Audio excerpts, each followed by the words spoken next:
பாண்டியன் சீரியலில் அடுத்து வர எபிசோடில் நம்ம காந்திமதி இருந்துட்டு நம்ம குமாரோட மனசில் அரசி மட்டும்தான் இருக்கா அப்படின்ற மாதிரி சொல்லிக்கிட்டு இருக்காங்க. என் பிள்ளையோட மனசில் யார் இருக்காங்க யார் இல்லைன்னு அதை நாங்கள் முடிவு பண்ணிக்கிறோம். உங்களோட மனசில் உங்கள் பொண்ணு பெற்ற அந்த அரசி தான் வந்து நின்றுட்டுருக்கால, அவளால் தான் இன்னுமே என் பிள்ளைக்கு கல்யாணம் ஆகாமே இருக்குது. கஷ்டப்பட்டு இந்த வரனை நாங்கள் தேடி கண்டுபிடிச்சிட்டு வந்தால் நீங்கள் எல்லாத்தையும் கெடுத்து நாசமாக்கிட்டீங்கல்ல. உங்களுக்கு எங்களை விட அந்த குடும்பம் தானே பெருசாக போயிட்டாங்க.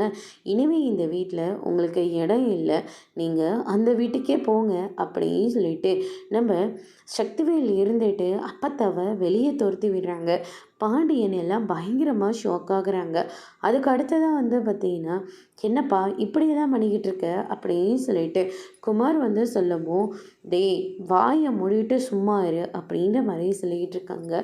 அதுக்கடுத்து தான் மாறி இருந்துட்டு, அத்தை என்ன வேணாலும் பண்ணிட்டு போட்டோம், ஆனால் பெரிய மாமா இல்லாமல் நீங்கள் இப்படி பண்ணுறது ரொம்ப பெரிய தப்புங்க அப்படின்ற மாதிரி சொல்லிக்கிட்டு இருக்காங்க. ஏன் இடத்துல என் அண்ணனே இருந்திருந்தாலையும் இப்படி ஒரு முடிவை தான் அவர் எடுத்திருப்பாரு அப்படின்ற மாதிரி சொல்கிறாங்க. இதை கேட்டோன்னே அம்மாச்சி வந்து பயங்கரமாக ஷாக் ஆகுறாங்க.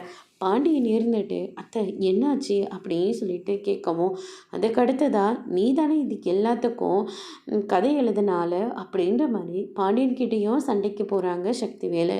அதோட இன்னைக்கான பிரம முடிச்சிருக்காங்க. இனி இந்த பிரச்சனையை எப்படி ஃபேஸ் பண்ண போகிறாங்கன்றத வரப்போகிற எபிசோடில் பார்க்கலாம். தேங்க்யூ.